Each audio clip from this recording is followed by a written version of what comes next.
योग। आप सबको योग दिवस की बहुत बहुत शुभकामनाएं। योग हम सबके जीवन को निरोग करता है। राधे राधे प्रिय भक्तों, आज की इस विशेष और पावन वीडियो में हम आपको लेकर चल रहे हैं उस अलौकिक क्षण की ओर जब पूज्य श्री अनिरुद्धाचार्य जी महाराज गौरी गोपाल आश्रम में योग की साधना करते हुए देखे गए। ये दृश्य न केवल अत्यंत दुर्लभ था, बल्कि एक आध्यात्मिक अनुभूति से भरपूर था, जिसे देखकर वहां उपस्थित प्रत्येक व्यक्ति भाव विभोर हो गया।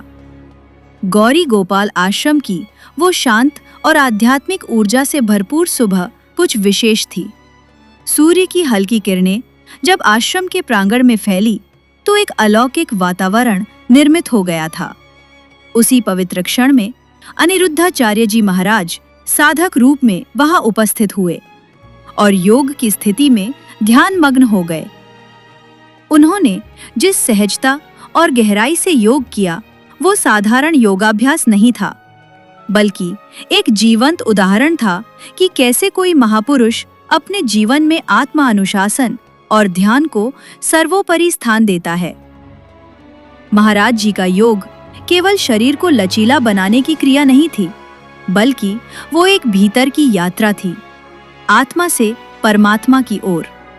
उनके हाव भाव, उनकी श्वास की गति और उनके ध्यान की एकाग्रता इतनी गहन थी कि वहां मौजूद हर भक्त जैसे समय के बंधनों से परे एक दूसरी ही दुनिया में प्रवेश कर गया। आश्रम की पूरी हवा में शांति, पवित्रता और शक्ति का संचार हो रहा था।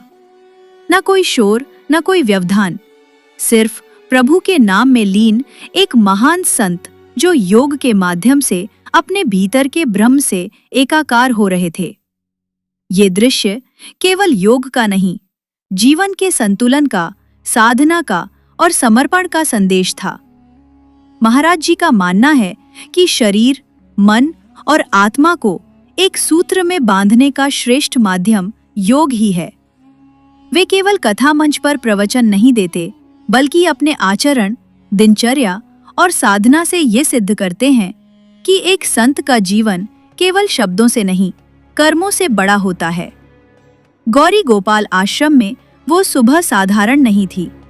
वो पल हजारों लोगों के हृदय में एक स्थायी छवि बनकर रह गया है। जहां एक ओर भक्तगण मंत्रमुग्ध होकर उस दृश्य को निहार रहे थे, वहीं दूसरी ओर एक गूढ़ शिक्षा मिल रही थी कि जीवन में कितनी भी ऊंचाई क्यों ना प्राप्त हो जाए, साधना और आत्मा अनुशासन को कभी नहीं छोड़ना चाहिए। महाराज जी का ये योगाभ्यास न केवल शरीर के लिए उपयोगी था, बल्कि सभी के लिए प्रेरणा का स्रोत भी था।